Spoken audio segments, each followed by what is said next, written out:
Okay, ladies and gentlemen, we're live. I'm using my data. I mean, that won't hurt, right? As long as I have. If you have our data was that same. Today or tomorrow.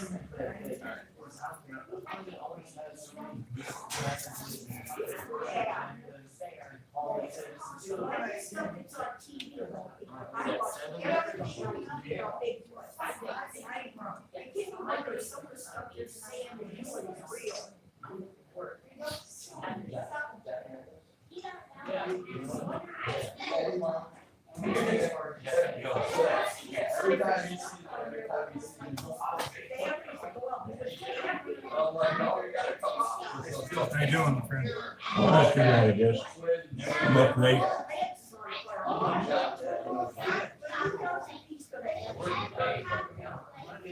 Hi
Can you share?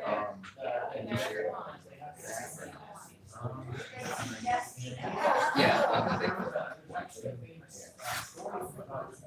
Now, what's the time you can upload video pictures? I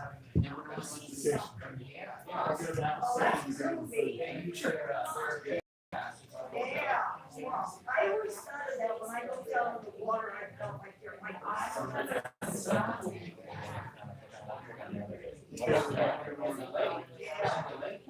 That water.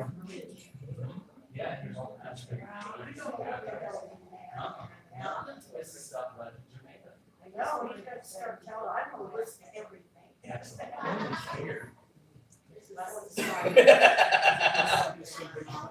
Okay. You can always do that. I take it too serious. Okay. See you guys.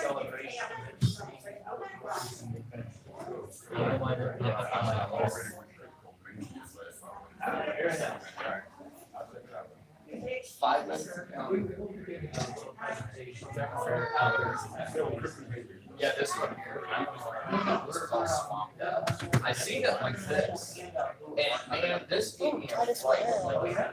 Because I was by myself. This is this area in this area. And then I walked and I seen these spots. I seen like 5 spots, right? And then I seen this track. See how good that looks? Well, I didn't want to pass them. I wanted to get out of there, right? So I had to go back up the next day and cast it. And that's John Stone and stuff. John Stone and site.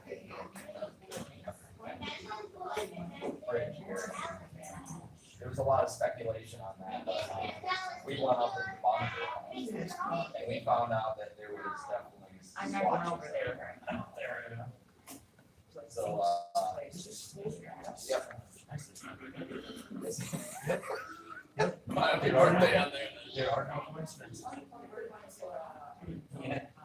Very interesting. This is the first one we got. Yep, and Tommy Cooper, well, right underneath the tree that was pulled up. Oh, really? Yeah. Nice. This was the area that we went, got the eye shine and everything. This is it, this whole area. You know, one of the things he was telling me is like it was really cool because you guys were showing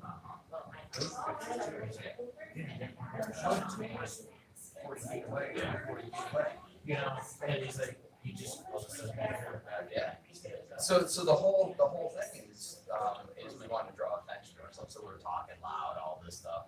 And so it feels comfortable to come in on it. So that's what we do. And then we go like stealth, and then we look around and then Almost kind of like trying to yeah. like being on the Exactly. because you're being boisterous just now. That's right. Yeah. That's how I was telling Tommy about it, right? I'm like, yeah, Tommy, I said, let's turn our lights on and start walking up this way. Like, because we heard movement going across the hillside back and forth, and it was like, it was up there going back and forth trying to come down. So once we turn on our lights and everything, tree knock. And then another tree knock, you know?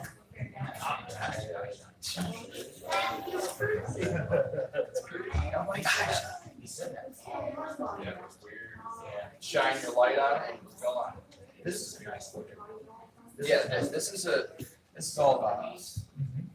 The whole description of everything that we've done and who we are and what we're about. And before anybody goes out with us on expeditions, they have to fill out a waiver.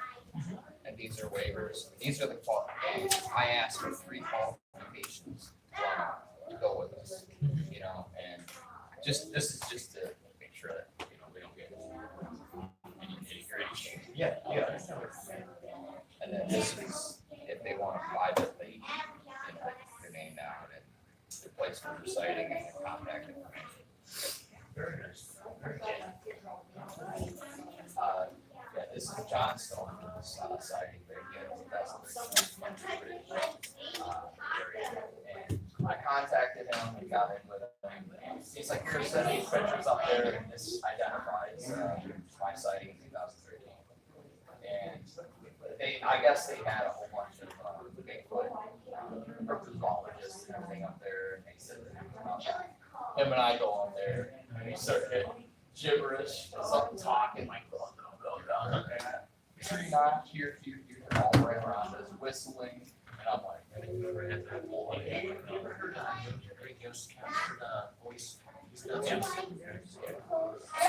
that's what we heard. Him and I heard that, the number, Yeah, on the beginning of the Craig Ghost episode, there's that's the sound. And the thing is, we have video from, check us out on YouTube. See the expedition up here, hear that talking.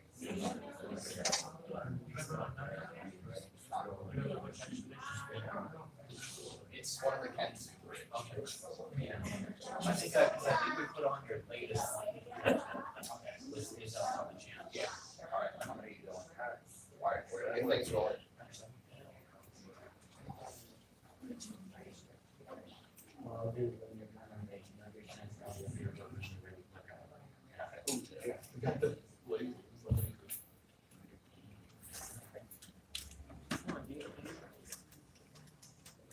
This is gonna be tough. Hold on to this laser. All right, ladies and gentlemen, hi. My name is Jason Colley from East Bradford, PA, Bigfoot research team, and we'll get things started here. First, there's coffee, cider, donuts over there, and water if you want to get anything during this event. The first thing.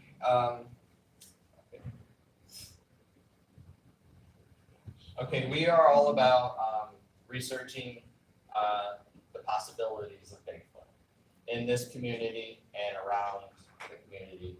And we got started last year, but I had a sighting in 2005. And I'm just gonna dive into the sighting that I had in 2005 here near Bradford. It was actually really close. In the South Kendall region is where I had this sighting. In 2005, me and my cousin were playing paintballs. If nobody knows what paintballs is, it's a little paint ball that shoots out of a gun, and it's basically like tag. You shoot somebody, and you can see it. And we had ghillie suits on. So we were shooting at these targets. We were practicing for the next game we were going to have in that week. So we got to the last target. And we were crawling. But ghillie suit is basically a suit that Marine snipers and hunters use to conceal themselves from the prey or them going after the prey. And so we got to the last target to shoot at. And this big, huge thing comes in front of my scope. I had a scope on my paintball gun ready to shoot the target. My cousin's laying here, I'm laying here. We're both getting ready to shoot at the target. And all of a sudden, this big thing comes off the hill, comes down in front of my scope. And it was about 40 yards out, or 40 or 50 yards out, and walked in like 3 steps, it was gone. Immediately, I'm like, holy cow. I said, I just seen something that is so unexplainable. And he said, what did you see, man? What did you see? And I'm like, I don't know. It was upright, bipedal, walking. I'm getting chills just thinking about this right now. And I said it had to duck like this. And it was walking on its side. And the gait, the leg, I could never do that. And the roundness of the legs, I couldn't believe. Like they looked like logs, and I just like, oh my God. And then all of a sudden we heard it flanking us. It was circling us, coming around our backside. And he's like, it's moving over there up to the right. I know. I'm like, I know. I jumped up. I'm like, we gotta go now. I'm like, we gotta get out of here right now. We can't be here right now. This is alarming for me. And he's like, well, we can't go back that way. That's the way we came in. And I'm like, you mean we got to go deeper in the woods? And yep. So we went deeper in the woods, and I got down, paintball gun, ain't got to do anything to nothing. So I'm just laying there, and if I see it, I'll just shoot it with paint and be very colorful Bigfoot, I guess. But so I'm just waiting there, and it got a little bit darker, and then we left, and that was it. There was no other sign of it. But nowadays, since then, it has engaged my interest so much. We run after it. Like I'll go right towards it right now. Just to get that 100% of what I've seen. It's changed my life since 2005, and I kept it under the table because of ridicule. I didn't want to be torn apart by people saying you're nuts, this, because I wasn't. And that is 110% the truth of what I seen. And I can't explain on how tall it was. All I seen is a huge thing standing, walking this way. Never looked this way at us. It never looked. It just kept going straight, and it ducked. I remember it ducking underneath a big tall tree branch, and it just kept going. Now, ever since then, before we get started with the presentation and everything itself, but ever since then, we had an expedition recently in that area. I took Tommy Cooper from Cryptovania. These guys are great from Titusville. We took these guys, they went up with us, and we got eye shine, massive eye shine, and we heard wood knocks, and there was just a little whistle. And how these things do this is they don't want to be noticed. They do not want to be noticed. So they do these little things to not have you notice. The only ones that would really seriously listen and pay attention to the knocks and stuff and know that is researchers. a normal everyday hunter just walking through the woods. I've hunted for years. I've hunted for over 25 years. And I have never once thought of that. The particular wood knocks, the little breaks of something that, you know what I mean? It just ignites. It ignites a new passion for you. And we had a lot of activity there, and I can't 110% guarantee that it was a Bigfoot, but it has all the attributes of a Bigfoot itself.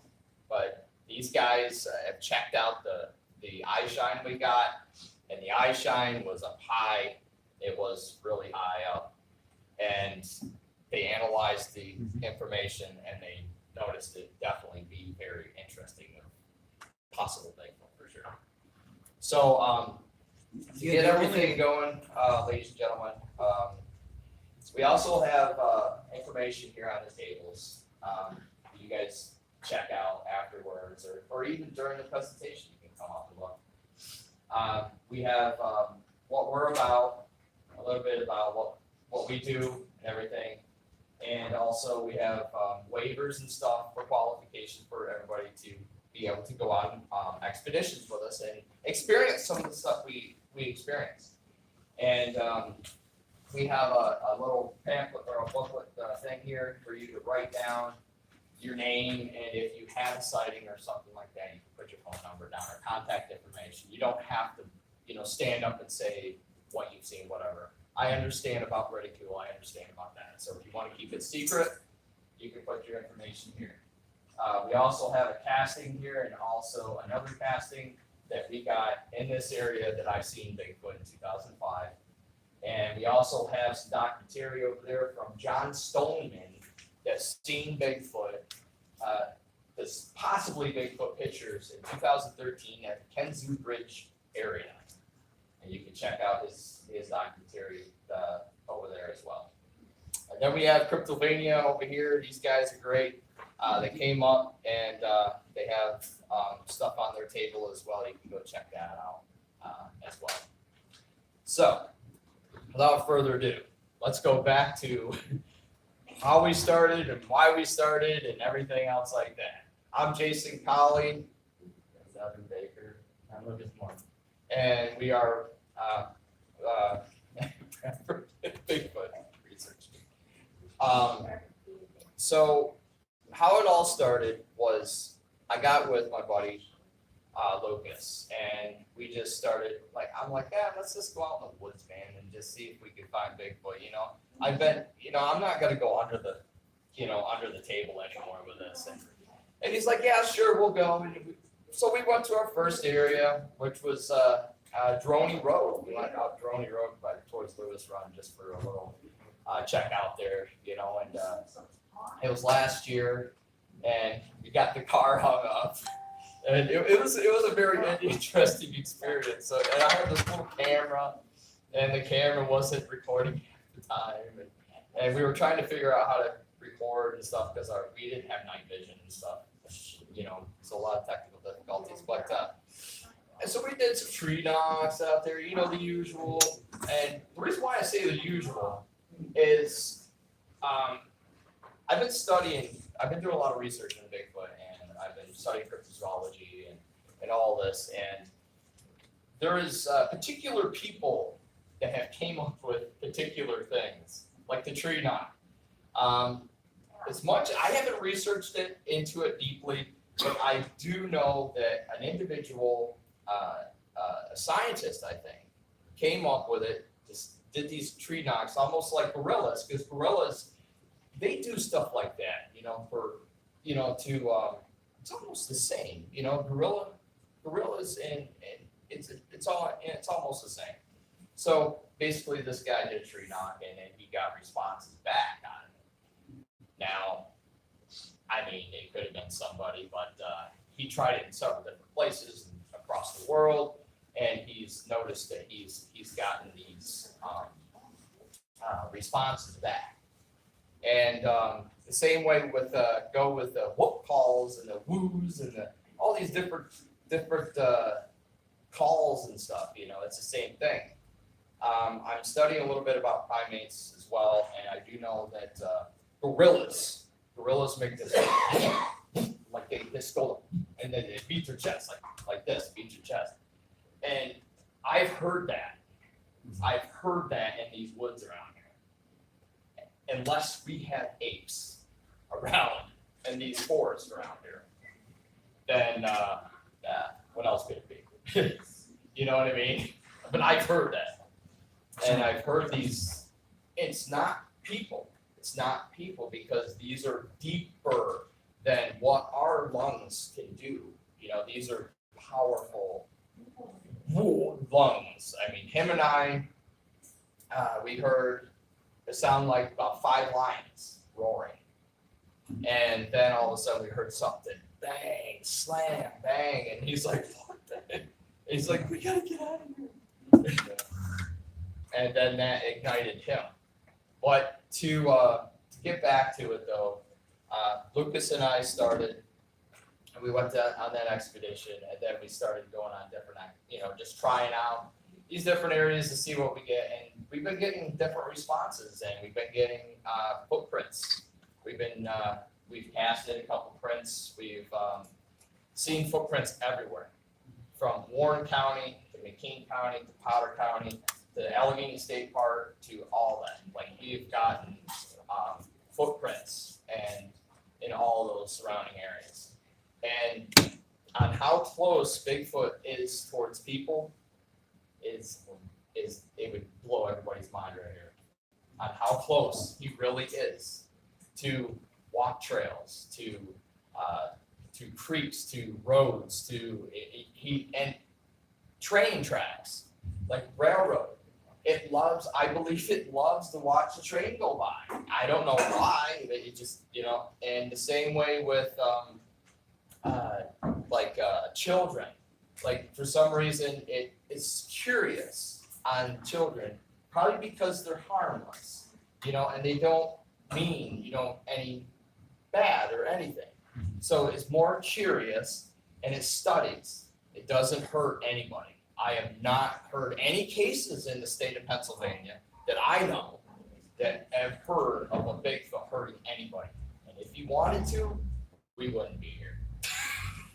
We just wouldn't be here as a human race. More curiosity than anything, that I believe. And I mean, that's true. So anyways, we started doing expeditions each week from last year to this year. And then he's been busy. He's been busy working and stuff. So he fills in, and then right now we're getting really into it now again, though. It's really awesome. And Devin's been right next to me on these a lot when Lucas can't go, and then vice versa.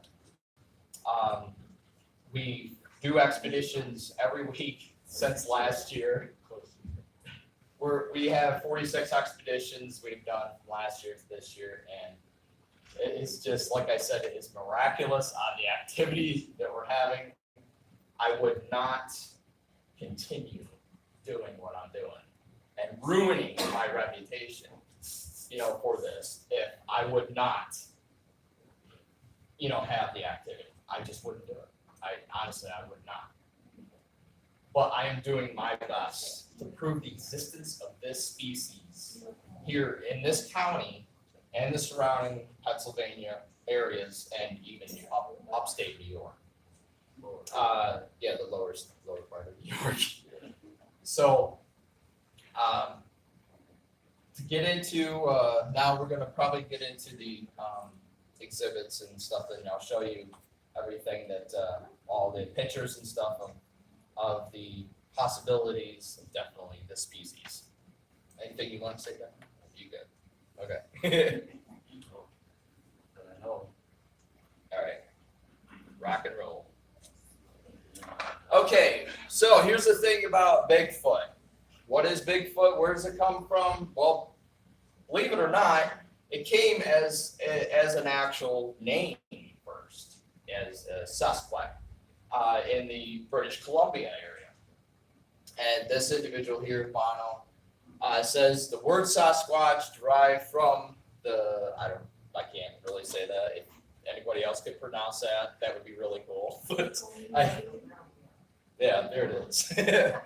From the ultimate dialectal word suspect, which means wild man. The word was first used by the Coast Salish peoples.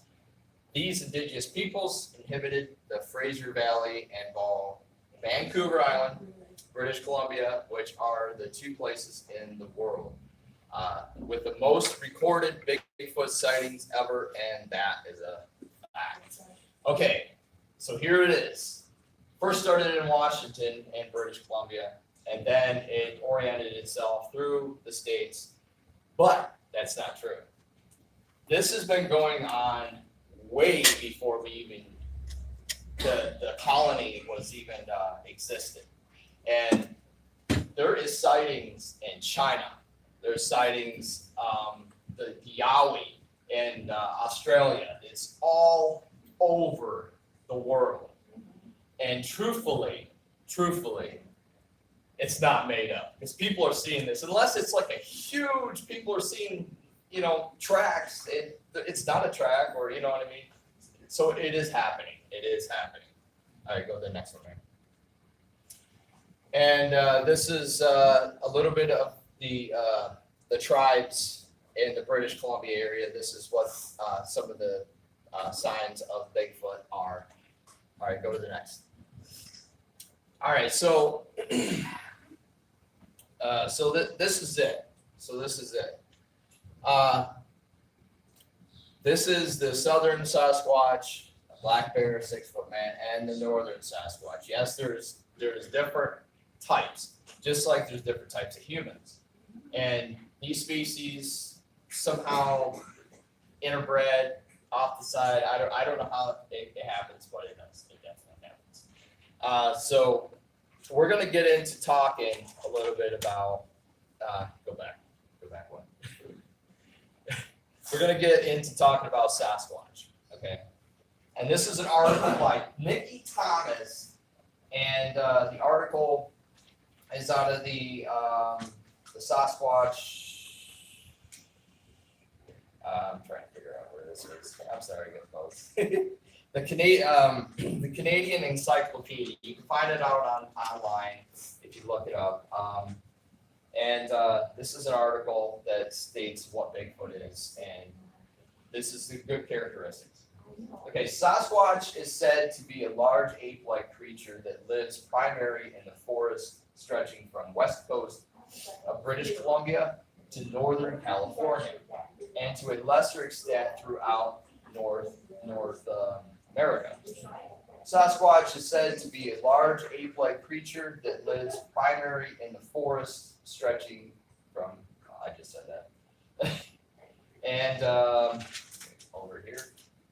So the word Sasquatch, we just talked about up here, is believed to be a Salish word, Sasquatch, from Hairyman. J.W. Burns coined the term in the 1930s. Burns was an Indian agent assigned to the Chellis Band, now known as the St. Alice First Nation. The St. Alice people claim a close bond with the Sasquatch and believe it has the ability to move between the physical and spiritual realm. Sasquatch has also been commonly known as Bigfoot in the Pacific northern of the United States. Now, there was also a sighting. This is going to be really interesting. In the 1800s, first of all, we're going to go through this first. Footage shot in 1967 that purports to show Bigfoot running through the woods near Bluff Creek. Everybody knows that. California, perhaps the most famous evidence offered of the cryptid by its proponents. Patterson Gimlin. There it is. Cool. There has been no documented discovery of Sasquatch remains in that characteristic. It's just a footprint and footage. So let me get into this little story here. This is kind of a cool thing. In the 1800s, okay, 1884, an article in Victoria's British Colonists is often cited as the earliest documented evidence of a Sasquatch sighting.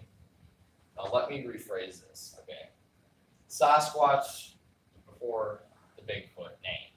So Sasquatch is the main focus name, is Sasquatch. Okay, so this is how this went down. I lost the train of thought here.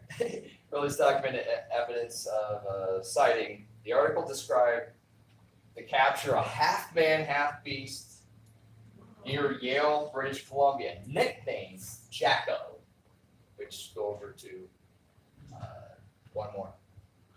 Nicknamed Jacko. And it was described as something of a gorilla type that represented a human covered in thick, glossy black hair. The creature was said to be found unconscious on the side of a railway tracks, and upon awakening, chased by a group of men. This is pretty neat. That's went up on top of a bluff above a town. The men reported corralling Jacko on a rock shelf and dropping a rock on its head, knocking him out. 2 days later, the newspaper ran a letter to the editor from J.B. Good, former superintendent of the Lytton Indian Mission. Good wrote that he had heard similar stories of wild men of the woods spotted by groups of hunting and fishing men. Though he had initially dismissed their stories, on hearing of Jacko's capture, Good wrote, "Truth is stranger than fiction, and the facts are stubborn things." So this is a very interesting note about Bigfoot itself, and for sure. So go to the next. Okay. Oh, go back one. Okay, so now this is something that's also very interesting. This is something that's very interesting that intrigues me very much, because there is a lot of social stories on the web, on the social web, about all kinds of things. Like it's so thick that you can't really cut it with a knife. What I'm trying to say is there's so much speculation about Bigfoot that nobody's finding Bigfoot. You know what I mean? Nobody believes anybody. Nobody believes this one. Nobody believes Billy. It just doesn't happen. It's causing divorces. It's causing split ups. It's causing everything because a husband would see it, a wife would see it, go home and tell the husband, and they wouldn't believe it. What are you talking about? Blah, blah, blah. Some people really take it dramatic. It's like, I seen this. No, you did not. You didn't see that. Yes, I did. And it comes into a conflict in between, back and forth. It's kind of goofy, but it does happen out there in this world, in this day and age. People have seen this. It has changed their lives, and nobody wants to listen. That's why we're here. We're here to listen that people have stories and everything as well. So to get to one of these little stories, should I say, it's kind of very interesting. It's on www.livescience.com, and it's by a writer, Melba S. Ketchum. Genetic testing science had literally tested Bigfoot. Okay, so this is their theory on what Bigfoot is. Genetic testing believes the legendary Bigfoot is a human relative that arose some 15,000 years ago, at least according to a press release issued by a company called DNA Diagnostic, detailing supposed work by a Texas veterinarian.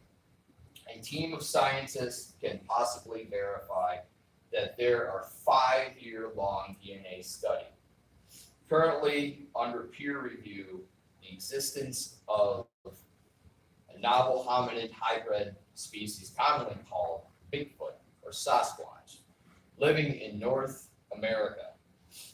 The release reads, researchers' extensive DNA suggests that the legendary Sasquatch is a possible human relative that arose approximately 15,000 years ago.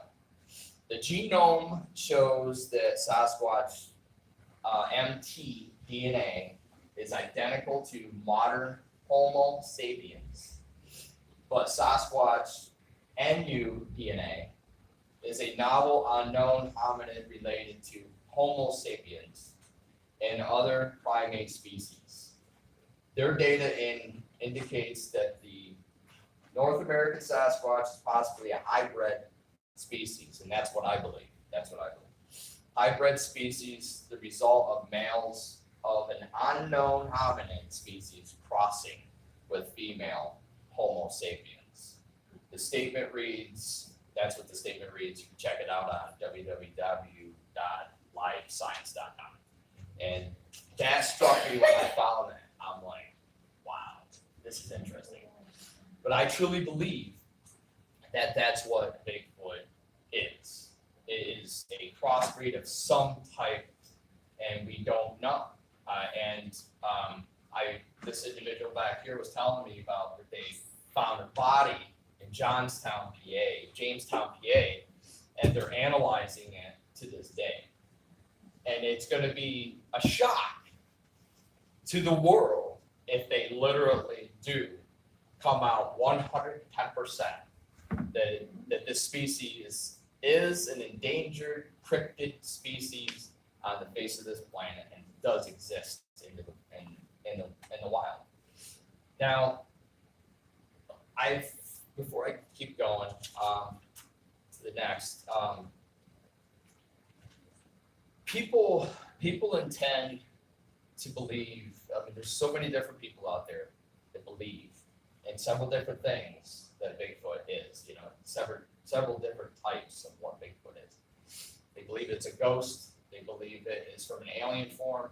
They believe that it is just something that came out of the ground. And so many people believe. And that's good. That's good because they believe in the Bigfoot, you know, and the Sasquatch of something. They believe.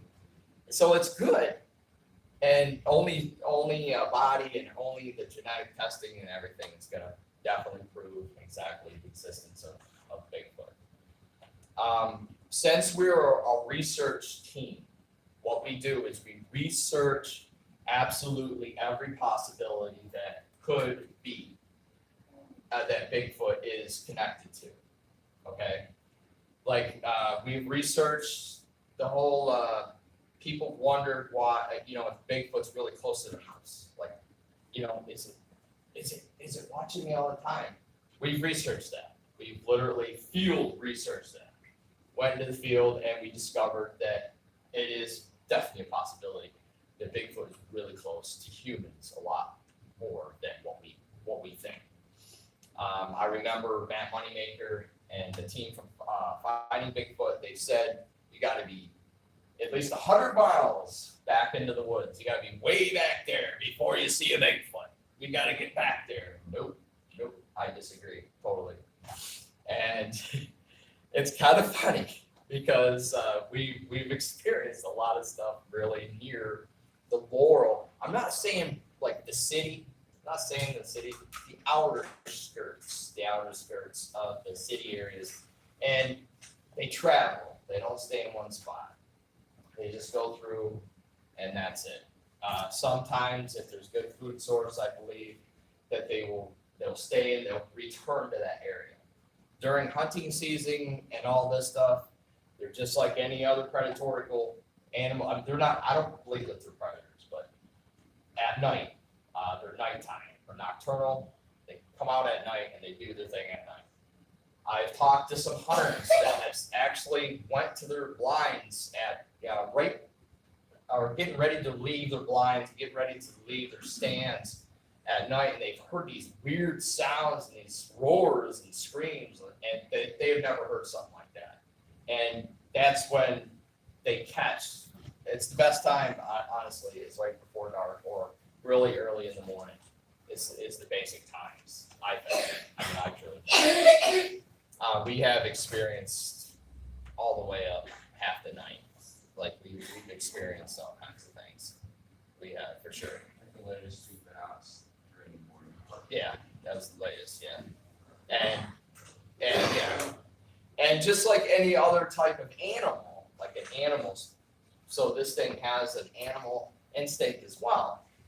So just like deer, people's like, oh, we haven't, why aren't we seeing Bigfoot on trail cameras and trail cams and all this? Have you ever seen a deer? Like being a hunter, you ever seen a deer when it takes a picture? The deer is looking right at that camera, looking right at that because the deer can hear that camera, the electronics of that camera. They can hear that, they can sense that. So imagine another. Okay. Imagine somebody breaking into your house. You know when somebody's there. You know it. You're gonna look. You're gonna find it. Same way with Bigfoot. When you're in his house, which is the wilderness, eventually he's gonna know that you're around. But there's no fear. Absolutely no fear at all. This thing is curious. It will watch you. It's creepy, but it'll flank you. We've been in moments and a lot of activity with flanks. Flanking means circle. It circles you. Wherever the wind is blowing into, like if it's blowing in back of me going this way, the Bigfoot would be over there because it wants to catch your scent. It wants to know where you're at all the time, so it does not get seen. And that's what these very interesting. So I'm gonna get back on you. I'm way off. Okay, so we're gonna talk about the Bigfoot foot.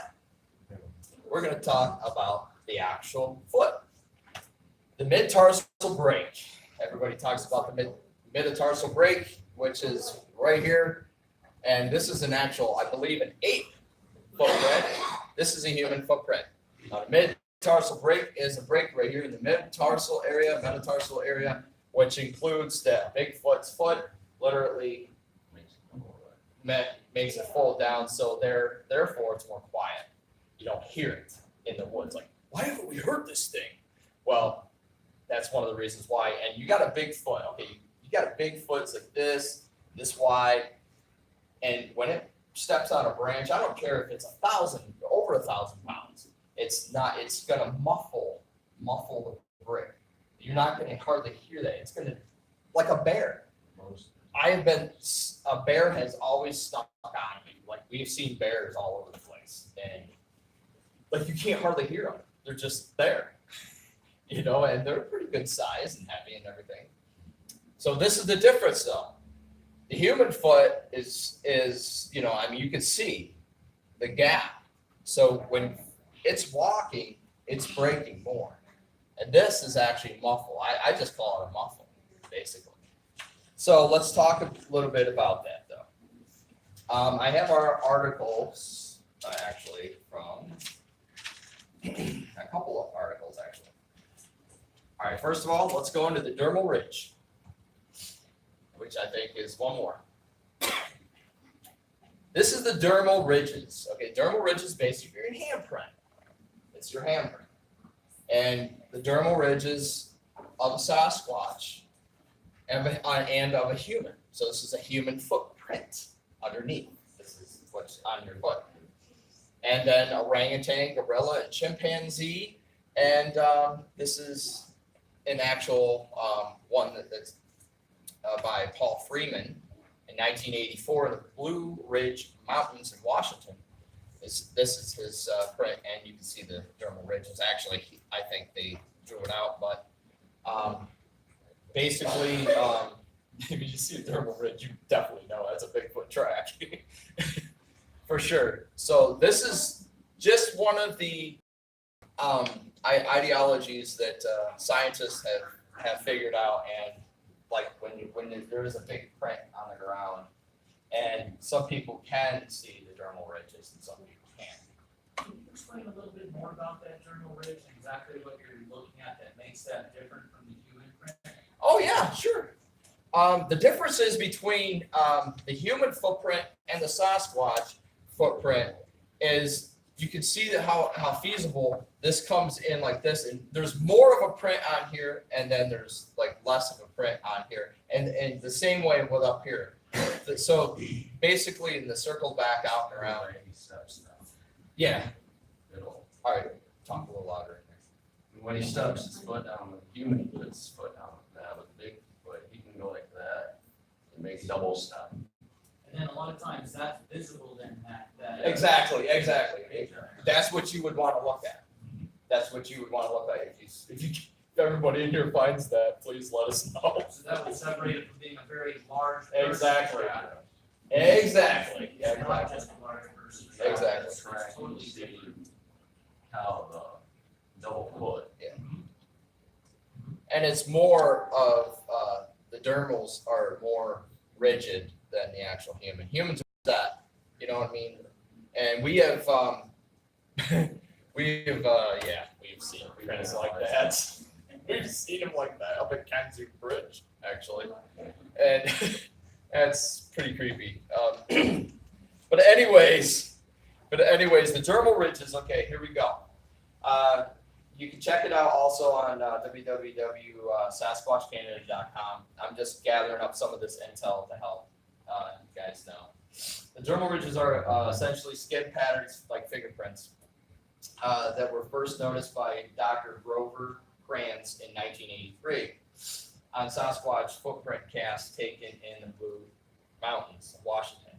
Since that time, they have been observed on several other casts. They were even noticed in an actual footprint by John Green as early as 1967. But no photographs was taken. The following chart shows, which is here, various primate, including human dermal rigid patterns and those found on the Sasquatch footprint. As it would be essentially impossible to fabricate such ridges, for sure. They may be an important indicator of Sasquatch reality.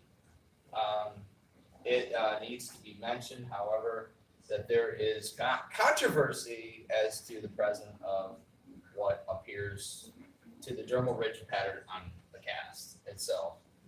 So there's always controversy on everything. On Bigfoot, I mean, that's just the way it goes. But so there is controversy on a lot of different. If a 100% scientist was here, they would definitely question a lot of this.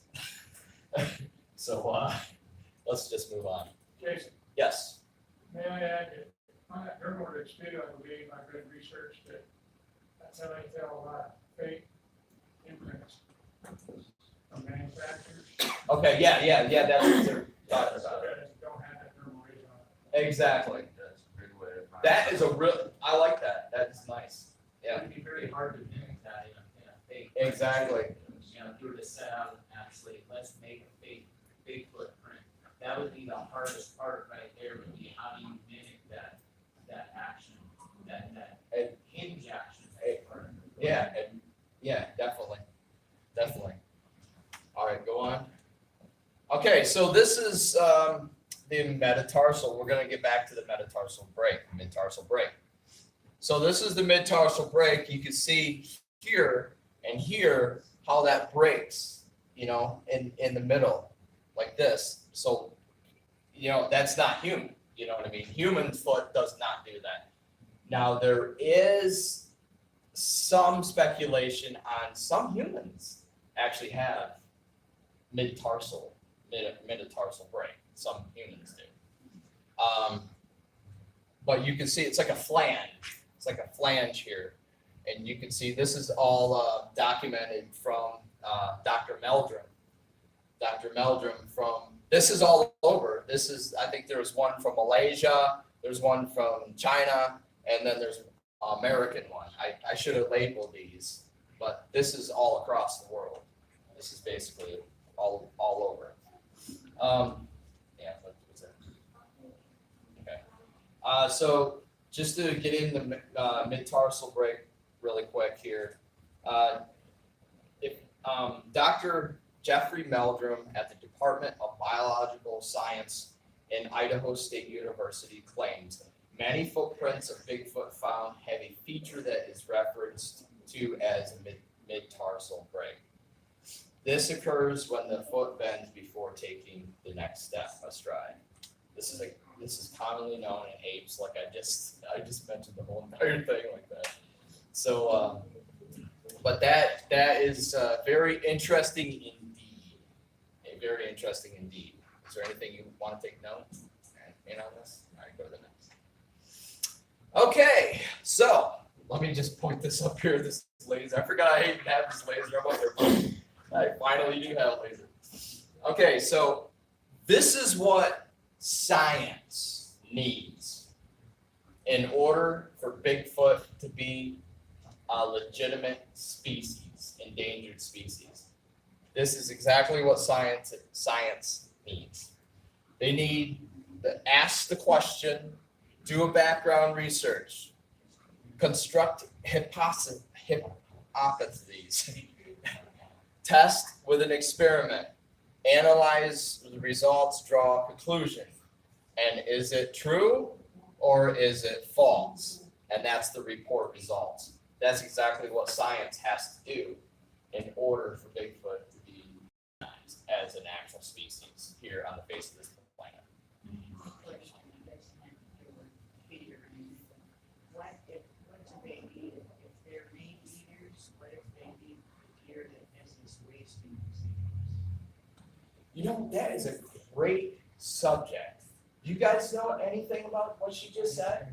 Asking about if there's any impact from Interesting. if they do and they get it. Yeah, and you're not the only one that has mentioned something like that. There has been speculation that they can adapt to that for some reason, different diseases and cancers. It could be something, yeah, that's a great question. I love that one. That's a good question. What do you think? That's one of the beauties of the Bigfoot world is there's way more questions Yeah. than answers. And it's a possibility. Are they eating meat? And if they are eating meat, can they be affected by something like the wasting disease? My initial answer would have to be no, because there's so many more sightings now that it's hard to believe that there's any kind of drop in population. Once you establish that they exist, we have so many more encounters now. Yeah. It can't possibly be a lower population than the past. So at least you're at least, my initial gut reaction would be that there's not any effect that we've seen at all. That's And I think interesting. it's kind of a toss-up. I think it's about 50-50. Some people think that they are like a vegetarian type, and then others believe that they're actually a very highly efficient predator. And then some people, there's a small minority that believe that they basically feed off of energy. Yes. And they have a different kind of Yeah. eating. Yeah. So we've never seen any kind of indication that they are affected by wasting things. But it is a great. Oh, it's a great question. Yes, it is. And it kind of points to there's not a lot of concrete answers in the Bigfoot world. There's not a textbook that you can open up. I wish there was. Everything is based on theories. Even the most seasoned researcher can really only put forth theories. That's right. And you gotta think too, that imagine you go into like a fruit store. You've been there a lot of times. You know what to look for and what that you want and what you don't want. Like you oh, this spot's rotten, it must be rotten all the way through. You never know. Could know like, oh, this is bad deer, that's a good deer. Right, if they did eat it, they might be affected, but there's something that they There's ascertain speculation and they stay already. away from that. Yeah, That's like a certain- possibility, too. Like certain cues to look out for. So at this time though, is there any more questions or comments or sightings or, yes? Do Bigfoot eat meat? I believe truthfully that they eat fish. I think they're more of a fish, or they eat fish more, and it's definitely a good possibility that they eat other meat as well.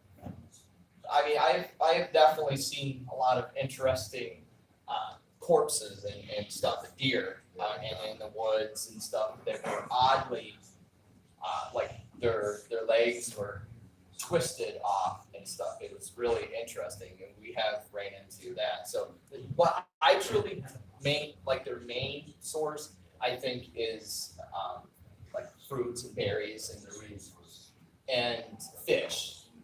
They need protein though, because they got 1,000-pound, I mean, they're huge. They need some source of protein and energy, or else, like he said, they could feed off some sort of weird energy. I don't really know about that, but it could be a possibility. But great, thanks. Anybody else? Any thoughts they might hibernate too? That's one thing that we have been researching is the hibernation, and how we research that. Is we have been keeping an eye on now of seasons. Like we've been checking out the activities during each season, like winter, spring, fall, and summer. Him and I have been really seriously analyzing that, and we have noticed there's a big peak in the fall. There's a peak in the fall, and then it drops pretty low in the winter. When they do nuts, berries, Yeah. in the dead of winter. Now, that's another connection that we're doing. We're connected with Florida, Bigfoot researchers, California, all across the whole entire country we're connected with, and especially the East Coast, Ohio, and all the way down into Florida and then Alabama and all them. And we actually connect with them to see what type of activity they're having out there. And then they let us know, and then we let them know, because the Appalachian Mountains is the gateway. I truly believe that. The Appalachian Mountains is the gateway. They travel that right up through the center, right up through Pennsylvania, straight up all the way up into New York. And, that's their traveling source I truly believe that. And I've been keeping in contact with people that live by the Appalachian Mountains. Bigfoot organized team too. Those guys, I've been in contact with all those guys. But that's what I truly believe. It's a pretty cool note though about that, about seasonal and stuff. What time of year was it when you had your sighting? It was in August. It was actually August 28th, 29th. I don't know. It was towards the end of the month, and it was around 6:30, 7 o'clock. It was about that time, and the weather was actually really nice too. It wasn't that bad out, but it was just getting dark. But it was at the end of August, and oh my gosh, it's pretty dead right up again. How long did it take you to go back in the woods afterwards? Did it take you a while to work up the Yeah, to go back? a little bit, yeah, Yeah. just a little bit, with more people. Right. Then maybe we'll watch TV the next weekend. Yeah, definitely. But is that all you wanted, man? No, how close were you to any encounters or? I would say we were really close, probably about 1,000 yards. 1,000 yards, 500, about 500 to 1,000 yards. Yeah, it was really something. Yes. I think there's like subspecies among, because the ones in the Pacific Northwest, like Patterson, Godfrey, they seem to be a lot bigger. The ones Smoky Mountains down south, they say they're a little small. Ones in Florida, they're a little different. I think there's possible more than one kind, more body shape. Why don't you guys come up and join us with this, with a questionnaire? But I don't have to have you sit down afterwards. But he'll help you out. There does seem to be a very wide, there seems to be regional, different characteristics of the Sasquatches that are there. Ohio, they call him a grass man. Yes. He's supposed to be much taller and lankier. I think the ones down south are considered kind of shorter and Shorter, stockier.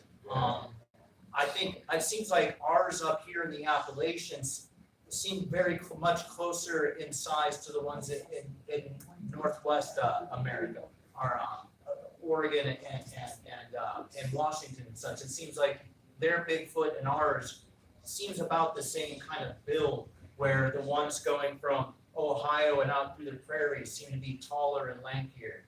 And it does seem like there's maybe a rule of thumb, not quite a rule, but in general, there seems to be a build that goes along with each You got the skunk individual. ape too from Florida. That's what I'm talking about. And that's a total different look.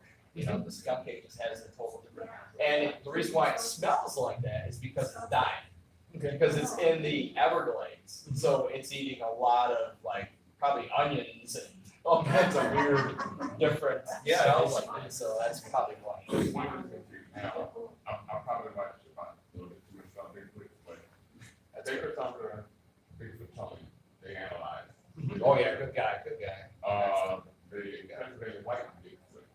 Yes, He doesn't know what it is, but he proved it's not a man or whatever, you know. Yeah. from Carbondale. Yeah. Yes, yeah, one of my favorites. That's not that far from me, right? I'm not remembering it from there, but there've been a couple of recent sightings of these from there. Yeah. That was a very interesting sighting too, Yeah. of the white Bigfoot. The yeah. Carbondale one, yeah, that's a great one, you get That's such not a, match. He proves, see, what he does, he doesn't say, okay, it is a Bigfoot, he tells you what it's not. And not a bear, the thing makes a grimace, you couldn't do that unless you had pneumatic cable, there was nothing, you know. That's pretty, yeah. And then to be a white Bigfoot, we gonna host that. You know? Exactly. and one of the things that the theories about the white is perhaps the white ones are like elders. You know, that with Yeah. age, they're going from a darker brown and they're turning white and gray, kind of like we do. And then perhaps it's not a separate species or subspecies, but it may well be an older specimen. And it's, you get into how long do they live? I think it's at least 150 years, Yeah. and some people Yeah. say 350.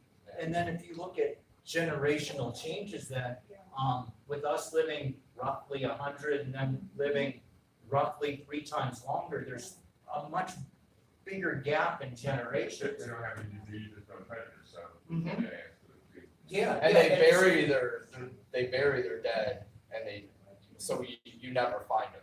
I mean, you never find the remains or anything. I mean, I believe they truly bury their dead.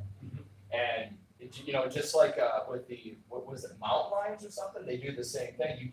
You don't find mountain lion remains, Right, right. because they dispose of them. And it's very well accepted, Yeah. that there's lots of mountain lions, but you are not continually coming across Yeah. skeletons. Biologists say they don't exist here in the east either. But Oh yeah, they do. I saw one Oh up yeah. on the PA, New York border, where you're going up from Eric Road to New York. It could have been a house cat, and its tail was that long. Is there any more questions?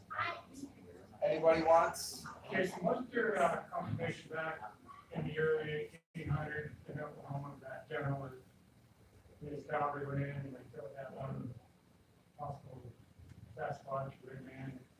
I'm not super familiar with that story, it sounds familiar. MK Tail, Is that what that? Yeah, MK He was Davis. running with MK, he was going to a lot of stuff. Yeah, he But does a there nice is job. one thing, he's got the gun, like I said, he's got the gun supposedly that was used to kill it, but the Bigfoot only takes it apart. It's a crazy video, but you actually see it because they used it. You see it running around the corner by a tree, very right side of the ball. And his wife admitted that the guy did hoax a couple of them, but she said for some reason that one was real. Uh-huh. But it's on YouTube, got all that stuff. You know? I like Bigfoot Tony's breakdowns. He does a good job, and I'm glad that he's kind of gotten active Now, again. MK Davis, he's down in Mississippi, apparently he lives somewhere, he's got a couple, he's got like 4 or 5 videos of people on the talk, he's got one climbing the fence, he's got one, they don't disclose where it is, obviously. Yeah. Overrun, but, research. He's got some fantastic stuff on giants and Nephilim too. Yeah, but that's Scott Calvin, who believes that, but there's a lady in Virginia, that I befriended, Claudia, can't think of her name was, but she talks, old black lady, she talks about the forest people, she was gifting them. And she sent me a couple of pictures that I really couldn't tell, but she said she had to stop because they were actually becoming more aggressive, food, whatever, coming to her house. Yeah, And she said you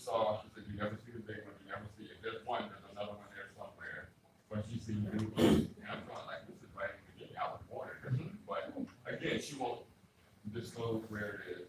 So you can kind of look at that, everything's not a hoax, nobody has come up with a. And what's the reward of a hoax? What's the reward of that woman making up a story so that you can be, basically the reward is mostly ridicule usually. Oh, and one more thing, the Mount St. Helens cover up, was Yeah. that on YouTube, that's about a 25-minute documentary, but when the volcano erupted, and the Forest Service went in, it was sworn to secrecy, but a couple of them just couldn't take it anymore, they told what happened.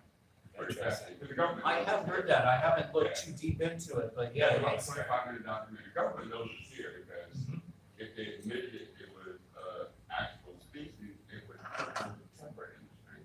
Oh, yeah. That's, They gotta use politics in Bigfoot. Oh, man. I wonder what he is, Democrat or Republican? Yeah, spotted owl. Yes, exactly. So, exactly. they know it's here. What's up? My little brother with the Oklahoma National Guard retired. And he said he classified if he could not speak what happened overnight, I ran over there.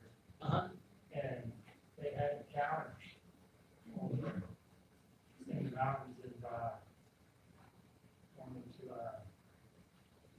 next country or next. Kandahar in Pakistan? Yeah, Afghanistan and Pakistan, you got those. They had things up on YouTube here in the last 2 or 3 years where that one, Army Ranger team, they went in and killed that one victim. Yeah, it's Oh, usually wow. the giants of Kandahar type thing. It's classified. Interesting. Then the guys from the team come out, work on it. That's interesting. That's really interesting. All right, well, is there any more questions? Not a question, but we don't, not read,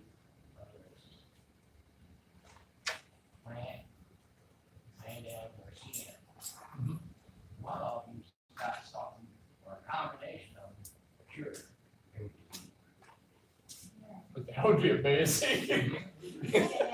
DNA up here. It's very, a lot of these vegetation, these plants, Mhm. you're building up your immune system, but you don't know. Right. And they're doing it naturally, you think, through what they're eating and stuff. That's Yeah, amazing. that's true. That's It's interesting. One Well, thing he it's said about the possible. subspecies. Like you start forward and you go clear up the top in Canada, the deer get bigger. As the winters, okay? Believe it or not, there's 32 subspecies of the white-tailed deer. So he might have a good point. Yeah, you've got all those species like that, yeah. Yeah, and that's really what we're about, I'm gonna kind of segue. That's cool. That's what there's a difference between our organization and a lot of others. We don't consider ourselves a research organization. We have researchers that are a part. We are a celebratory organization. We basically celebrate all of these questions and all of these searches. For us, it's kind of like when you go to, every time you go to church, you don't debate whether you're right or wrong or not. You go to church and you worship. And we're kind of the same way with Bigfoot. In our group, we don't need to prove we exist to each other because we all already believe.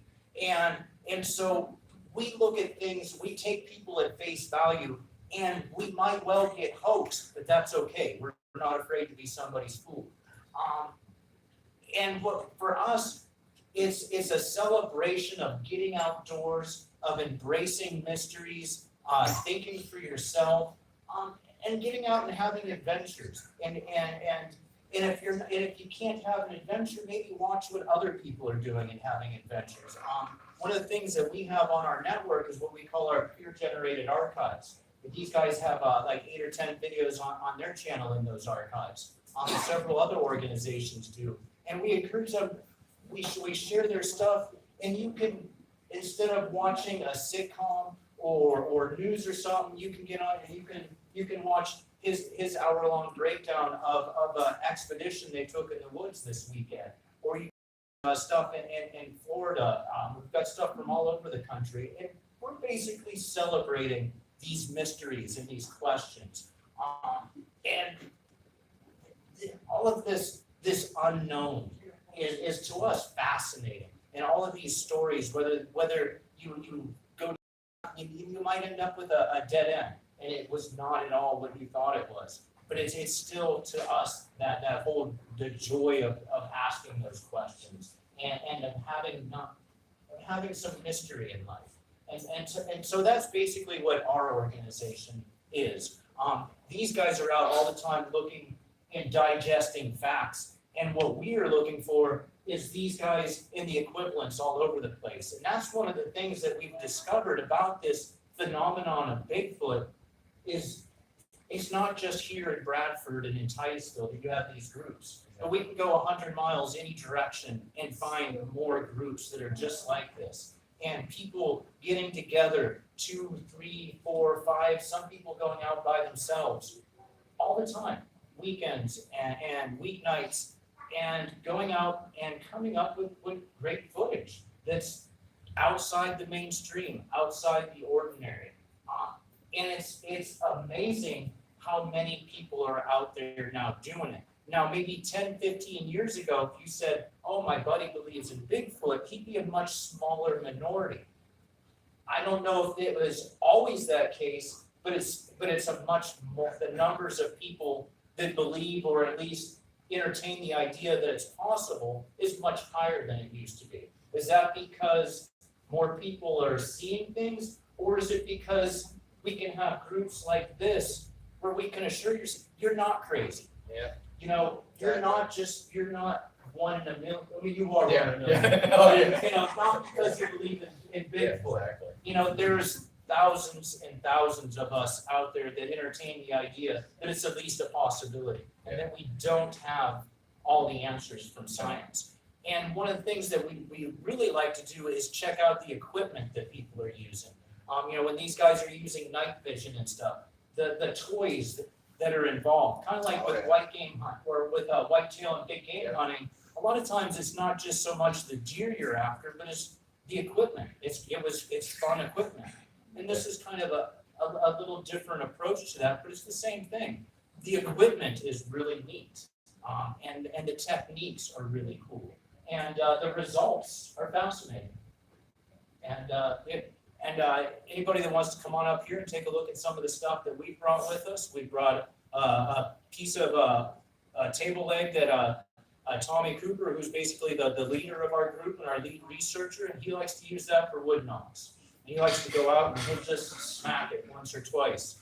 And he'll see if he gets an answer. And he'll try certain things. He'll go out and just smack it once, see if he gets an answer. Or go out the next time and smack it several times. It's kind of like people that are calling elk in. What's the most effective technique? And eventually they fall in love with what they're doing, the calling elk, not just the fact that I'm bringing in an elk so I can kill it. You got people that are just doing elk calls. We have people, it's the same thing, doing whoops and wood knocks. And when the first time you do it, you feel like kind of a fool. You know, especially if you make a vocalization, you know, that's kind of foolish. And it's kind of stepping outside that or out of the ordinary, stepping out of our comfort zones. That's what we celebrate. Whether you're out, my friend Harry here, almost every day is out in the woods with a camera, and he's documenting mushrooms and documenting wildlife, and it's really rewarding for him. And there's really nothing about Bigfoot or cryptids, but it's the adventure of being outdoors and pursuing, you know, maybe finding something a little different today than you saw yesterday. And I also have some stickers here. We have a very active Facebook group where we have a lot of contributors like these guys. What we're trying to do is aggregate information. We want to share information with everybody. We want to introduce people to the other people that are in Bigfoot. And suddenly you find that it's just like the guy next door to you or the guy down the road. And it doesn't matter if you're in Bradford, PA or Vancouver, British Columbia. There's some people there that believe in Bigfoot. She has a question. Yes. Don't they ever die or they live forever? I don't know. Because you think if one died, Mhm. somebody find their. That's a very, very common question in the Bigfoot. Why can't we find bones? And some people think they bury them, some people think it's the proof that there's nothing there. If they bury them, somebody finds them around. Now, then some people get kind of deep into the rabbit hole and you get into, a lot of people believe that there's a relation between UFO activity and Bigfoot. You know, and it's actually a pretty good size, I'll get to you. Yeah, that's deep. And, you know, but there's quite a few. Yes. And I actually go down now. Prescott Island 65. Yes, Yeah, 1960, yeah. yeah, and actually, I think they just got featured in the History Channel, that sighting there, they just had it on one of their shows. We're gonna actually investigate that area next year. I kind of, myself, I've gone all the way down the rabbit hole. Not only do I believe that Bigfoot You exists. have to though. Mhm. You have to have an open mind with it. Even though I don't. Yeah. And I'm not afraid to say it. I don't care. Yeah, If exactly. I'm getting proved wrong, Exactly. that's fine. I don't mind Yeah. being anybody's fool. It's all right. But I do myself, I think that there's a correlation. I kind of think, tell you the truth, when it's time for them to leave and to leave this plane, I think somebody comes and gets them. I don't think their body gets left behind myself. But that's not a scientific opinion. I don't have any scientific proof of that, but that's my theory, is that there's a relation between UFOs and Bigfoot, and the reason you don't find bodies is because when it's time to come home, somebody comes and takes it. And that's why I think there's no bones. I looked been reading probably 4 or 5 years in Native American culture and other cultures from other countries like Brazil. They're more of a spiritual. I mean, Sasquatch is a protector in a lot of different countries. And actually, he's more of a spirit, so that's technically what they're saying is that's why you're not finding the body. And Almost like it's a so- fairy or a spirit. Exactly, so when you're out and about, like Dave said about me being out every day, doing my mushroom thing and everything. I don't have to fear anything because I know it's a good spirit. You're not afraid of it. Exactly, there's something to be afraid of. And yet, Jason Corey said earlier about the children. He's a protector. Yeah. He's a protector of the land, he's a protector of the people, protector of the children. Yeah, I have another thing that I want to mention since we're talking about that. We've had these two great ladies from the Wildwood Sanitarium over in Salamanca. The Wagatha ladies, they're median psychics, is what they are. They went to this location with us that we've been having spiritual stuff going on. Plus, we've had Bigfoot activity as well. And I wanted them to come in there and see what in the heck is going on, you know, between the two. What is it correlating between the two? So they came in and they did what they did, and it spooked me out because they were communicating with a deceased, like 1800s old child, and I just freaked out over it. And when that was happening, there was something going around us, and it kept circling and you could hear it going around us as it was happening. And I'm like, that has to be a Bigfoot. It has to. And then we were hearing a little, like down over the bank, and then something over here, something, and then it was circling us. And I asked them at the end, I said, so what do you think? And I got them on camera too. You can also check out our videos on YouTube about this same subject. And I said, what do you think about the correlation between the two, the spirit realm and Bigfoot? And she goes, they're all intertwined, is what she said. It all mingles in with one. Now, we're out as a research team to prove these theories. That's what we do. And it's a long journey, but it's fun. It's fun because you have to have an open mind, even though what I believe, you know, like it isn't a hybrid, I still have to have an open mind to the spiritual, to the I have to have, it just has to be. One of the phrases that we use is, oh, my unicorn is so much more believable than your unicorn. And we say that because once you go down the rabbit hole a little bit about whether Bigfoot exists, then it's, oh, well, you believe in Bigfoot, but Or I believe in Bigfoot, but you're crazy because you believe in UFOs or ghosts. Or I believe that Bigfoot is a remnant bipedal that's been here a long time, and you're a fool because you think has something to do with UFOs. My unicorn is so much more believable than your unicorn. Everything that we're talking about is none of it's really accepted by basic science. So you're going out on a limb with any of it. And it's how far out on the limb. Yeah. And one of the things that we found funny is that there is some, at least in the past, there's been a lot of negativity from Bigfoot researchers towards each other, dismissing each other's research. Oh, that's just crazy. Now, my story is believable. Yeah. And once you go down that rabbit hole and once you open up into that, there's all kinds of possibilities. Is it just a remnant or is it something different? Yes, do you have a question? I heard Bigfoot beside my house last night. Did you?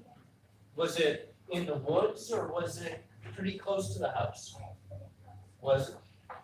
Now, we have had lots of people tell us about those kind of experiences. And again, it's that curiosity is my theory. And that they're awful curious. And I mentioned something about generational differences earlier.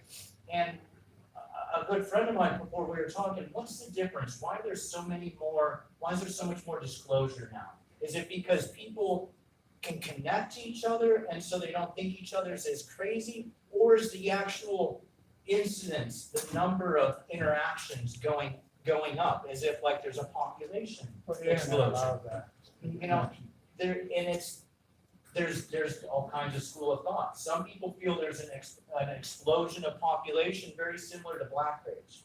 The black bear population over the last 25 years, the whole Appalachian basin, is just exploded. And especially down when you get a little south of here into the Carolinas and stuff, it is just exploding. Yeah. Is the same thing that's causing their population to explode the same thing causing Bigfoot to have more encounters? And then I've also heard the theory that you're getting more now because it's a generational thing, that there's a young generation of Bigfoots coming up that are perhaps a little rebellious against what they're taught and what they're told to do, and so they're pushing the limits. And we know that youth, every 20, 30 years for us, we have a generation of youth that's considered a little more far out than the other ones. You could point to the hippies movement of the 60s.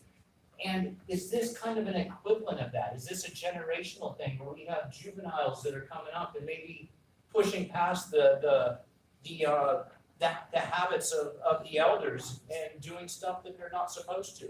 And it's a very plausible theory, and I can't say it's totally wrong. It's a possibility. That's the beauty of Bigfoot. There's almost really no way to be wrong because Exactly. it was right. Exactly. But yes, ma'am. Could it also be that, like with other species, we're encroaching more and more in their territory, so we're moving in on them as much as they're. Exactly. it I could agree be. with that. As we push our fingers out I the same as agree. theirs, and that accounts for the higher number of encounters. Yeah, I have a question That's why about we have that. black bears raiding dumpsters in town. Yes. It's probably, and now they don't see us as threatening anymore, we're just food sources. Yeah, they get used to it. Yeah, and there's some groups out there that are really into the possibility of what they call suburban Sasquatch. Sasquatches that are real close into town, right? Yeah. Right into the Like, edges. I have a hypothesis or an idea about it all. Like, if you go to Google Maps, okay, you go to Google Maps and you zoom out of Pennsylvania, look at on how many gas wells areas there are, and all these gas companies and stuff taking up land.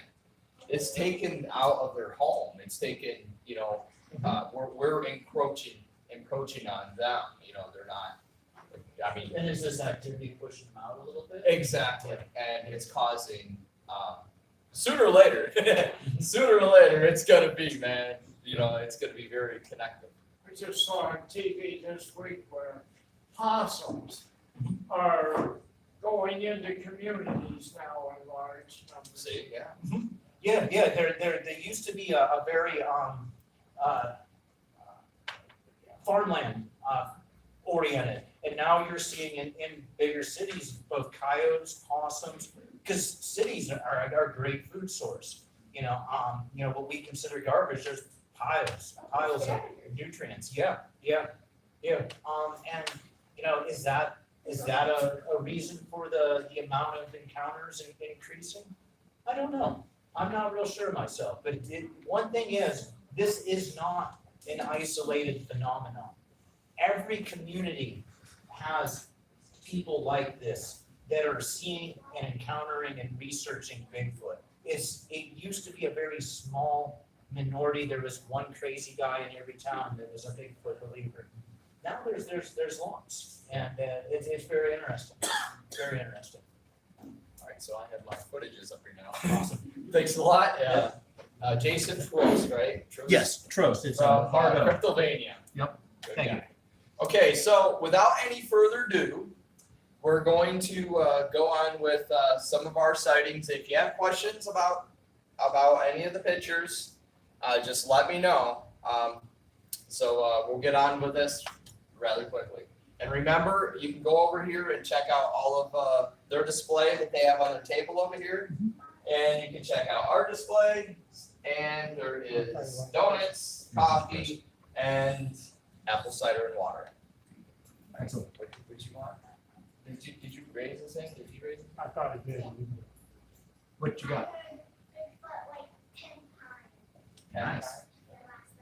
That's sweet. Does that scare you? It does? Yeah. I mean, being so big, it scares me, but think of them as like the best movie to watch on Bigfoot is Harry and the Hendersons. The best movie to watch, right there, Harry and the Hendersons. Think of Bigfoot as Harry. Not at the moment we do, but we Yeah, maybe hear Think about of about it a as month. Harry. Because the public, the people, there's so many horror movies and stuff about Bigfoot. Oh, yes, and they're becoming more and more popular. So, this is what we're gonna do. We're gonna This get is the on name. with our We have a pictures. Facebook group by that This name, here is and the that'll be very where the first t-shirts come out. casting that I took with Lucas Moore, Thank you. and the cast is right here. And this is the very first our one. main thing is we have our Facebook group. And, but then this we was have near a Bradford. Roku network. And this Roku box here, it plugs And into your this is, television. him And it costs measuring it out. about $35 a Now, month. there was another track It runs over off of here your somewhere, Wi-Fi in your and house. a And gives four-wheeler, you streaming a television. four-wheeler went And over the once you- track. Once you spend the Okay, $35, so it runs At off your first, I Wi-Fi, thought and there's that thousands this of was channels just that are on, huddle, including just our a, channel. like some a hunter or something. Yeah, and that's Yeah, exactly, Roku we're getting and close. expand. Yeah, Because and that does the happen. Roku's actually installed And on a lot of the holes newer in televisions the too. snow as well. I'd Now, like a smart TV, but but, while I was Keep on looking going. into this and this is it Millennium's as well, materials. here, fellow see that a was when I was four-wheeler trail like, was going up there. And see, nobody Which pays still doesn't attention have to this, the these keyboard kind of Yep. things, because they don't believe, I think a lot of people don't. And believe, so I'm a They're really just big like fan of driving this along, Roku. oh. I've got 3 in my house, and keep long going. before we started this channel, I was So on that's, Roku, because measuring it out again, I don't go like ahead. paying bills. And once I Yeah. paid $35, I already know that I'm gonna have Wi-Fi in my house, so I may as well have this, and I was able to get rid of my cable. well, the odd part about this is, I This never is seen anything the like most this, but when I was a oddest child, I used to like footprint the we way took it it. was in my mother, We didn't have no water just when something's been eaten, for you know, casting. Yeah, because. All we had is the powder. it's the woods, there's a bear, So we put the powder a deer or we something. put the because I'm a child, powder too. in there and just But went I with used to go out there And I find said, something "Man, but I had heard this some has to, freak this myths. has I to think it was dry. like little sailors. This has to dry, so- It Yeah, actually, we use the water in the hole in order for it to, the hard, but with the newer encounters that we Yeah, do. but children are We- too young. Yes. Lucas, And, you can used tell to them be about like, this. With how much water was in there, we had to mix the water, it was so Working flat, out on it would take everything. like a while. She We had used to to do take like like, maybe get 15 working minutes cards. drive, but even after that Maybe was so when I bad. was like 8 So we years old. decided to Yeah. just go all Yeah. And I wood, don't think I, Yeah. roll I around, was take than the anybody pipe, else. everything But else, my and mother go. was An entertained. hour and a half later, we came So back. my and ride all bus, I drive wouldn't do down. that. I wouldn't, we just Yeah. wasn't gonna do anything. It was- Because my mother burnt me out before. I was It was funny though, because I'm like, I this ain't did gonna have work. one experience that was. And then we gave it a longer time, but